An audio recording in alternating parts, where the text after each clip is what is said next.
Pourquoi des gens seront aveugles le jour du jugement alors que sur terre ils voyaient comme nous?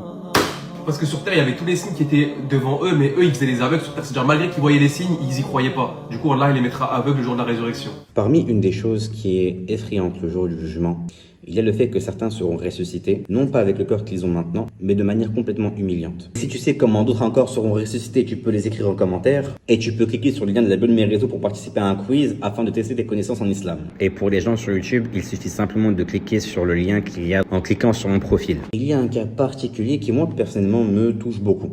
C'est le cas du père de Ibrahim alayhi salam. Ibrahim, son père Azar, en son époque, était une des têtes de la mécréance. Et Ibrahim alayhi salam, il avait quand même essayé de demander pardon auprès d'Allah de son vivant ici-bas par rapport à son père.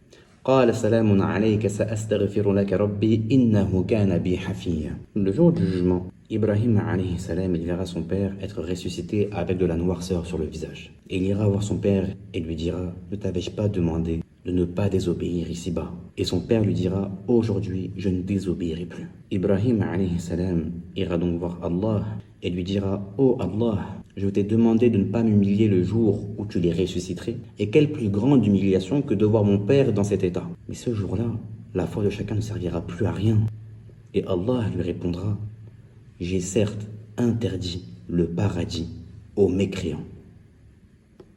Il demandera alors à Ibrahim de se retourner, et Ibrahim verra son père être transformé en un animal. Dans certaines versions du hadith, il est rapporté que c'est une hyène, immaculée de sang. Les anges la prendront par les pattes et la jetteront en enfer. Son père. Et on comprend ainsi que l'islam n'est pas un héritage. Et ça arrive régulièrement. Au sein d'une même famille, on peut trouver quelqu'un qui fait des efforts en religion, et d'un autre côté, quelqu'un qui ne fait rien.